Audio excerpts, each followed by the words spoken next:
Alright guys, this is a long play and review for Infernal Runner on the Amstrad CPC, released by Loriciels in 1985. Now, I'm doing this game because it's Halloween today. Happy Halloween guys. And I've already covered a lot of horror games already on my channel on the Amstrad, but what about the Goriest game, the most grisliest of deaths on the CPC? Well, welcome to Infernal Runner. This is a French only release, so no reviewed in Amstrad action, and was originally a Commodore 64 game ported to the Amstrad by Eric Chahi. Now you should know this guy. He's famous for Another World, made in 1991 for the 16-bit machines, which he made completely on his own. Cinematic platformer, action adventure game that went on to sell over 1 million copies worldwide and universal critical acclaim. But he had his humble beginnings on the Amstrad CPC for Loriciels here in 1985. He also went on to do Danger Street, Le Pacte, Le Sceptre de Anubis, Profanation, and Voyage to the Centre of the Earth. Oh, those were his only other Amstrad games. So here we go. So we find our hero here trapped in some kind of weird house full of traps and the odd strange creature, like the strange sort of devil there in the top right corner. Whilst I can't find a backstory, it appears we are robbing this gruesome house of its treasures. Collect the keys, which will grab a few there, open all the chests, take the contents, and escape past a terrifying beast guarding the exit. But you need to keep an eye on your hunger level, which needs to be replenished by eating and drinking items scattered around the house. And what a messed up house it is! Avoiding the buzzsaw blades there, blimey. And when we see later on in the game, it appears to be more of a winemaking factory with a very sinister basement which is shortly coming up. Now the graphics aren't the best in the world, but they're certainly inventive and varied. There's kind of a lot of colour clash going on with the sprites. Sometimes you're running through the floor there and ending up halfway through platforms. It's not perfect by any stretch of the imagination, but it's a very clever and very interesting game. So it's kind of in the Jet Set Willy mould.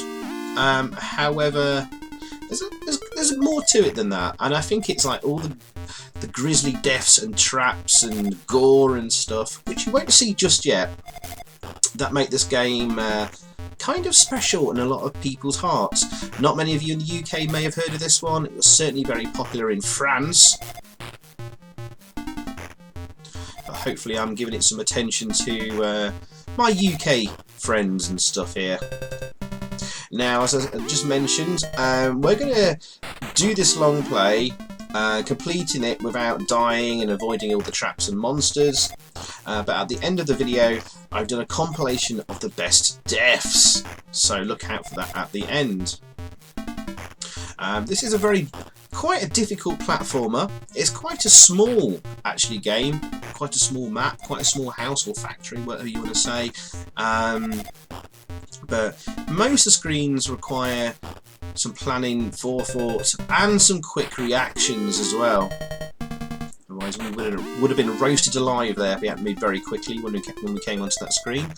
Some very tight timing is needed, some precise platforming jumps. And there you go. I think that's the only switch in the game that you need to use, and that's given us a ladder to get up there. Now, there's a constant tune playing throughout the game. I think it's pretty decent and doesn't get too annoying, given the game is actually quite short anyway. Oh, there's an ice cream to eat. To replenish our hunger, which is FAIM there, F-A-I-M. French for hunger, I believe that is. Some obvious traps there to avoid. some traps are less obvious, and sometimes you can walk onto a screen, given it's like a single screen platformer, and immediately die. So perhaps some prior knowledge of the layout of the house is necessary. But I don't think you need to make a map for this game. Oh, there's the wine press I was talking about earlier. So it looks like we're in some kind of wine pressing factory. I'm not sure quite what was going on in the imaginations of Eric Chahi and the guys who made the Commodore 64 version. Talking of the original Commodore 64 version, that has some really great eerie music. Now the music on the Amstrad is kind of a bit sort of jolly, at odds with kind of the grisliness of the game. But yeah, the C64 has some really eerie music. Oh, here's a trap here. See if you can work out what might happen here if we're not quick enough. Spikes, a cart and a key. What could possibly be going on here?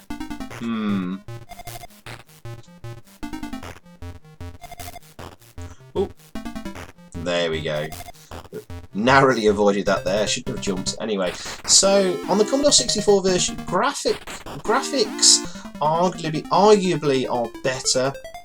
And the sprites look a bit better on the Commodore version as well. There's no flickers, quite a bit of flicker on the Amstrad version with all sprites, especially with all this going on the screen. The Commodore version also has a different layout. I mean, it's similar-ish and fairly similar traps, but there's arguably more interesting things in the C64 version, like a lift, rope swings, etc. However, the house on the Amstrad version is far more interesting and varied. There's no wine press on the Commodore 64 version, and there's no underground dungeon with a pterodactyl beast we saw a bit back. But the main thing is as well, I think the Amstrad version is way more gory, as we'll see at the end of the video. I will say that the Commodore 64 version has a very odd but funny ending, where you escape, an ambulance arrives, but it doesn't stop and it runs you over. And then you get carried off on a stretcher, and that's the end of the game. And we're not too far off seeing what the end of the Amstrad version looks like. We've pretty much about to see now pretty much all the kind of the areas of the house and factory. That ray thing going across the screen there, I think if you walk through it, if you spend too long walking through it, your head explodes. So, oh yeah, spike trap there. Jump to get away. So thankfully it's fire button to jump on this, it's not pressing up or anything like that. You only use up to go up ladders. I prefer that. Fire button to jump on platform games, that's the way forward. And you always jump forward in the direction you are facing. So it actually makes platforming fairly, say easy, but a bit more intuitive than having to run then jump. So controls are nice and very good. Graphics are not very good at all, really, if we're honest. It's done in mode 1, so limited number of colours, like 4 colours maybe, but sort of higher resolution. However, it's the higher resolution really hasn't been utilised to its fullest. But this is early days of Amstrad programming, early days for Eric Chahi as well. It's a very tight timing needed there. And here, this is pretty much like basically, guys, the final screen. And I did actually have quite good fun playing this. It's definitely like showing its age. It's not the greatest platform in the world. However, all the gruesome traps keep it very interesting. And there we go, we've done all the chests and we've escaped. And that's the end of the game. And that's your little ending for you. Vivant!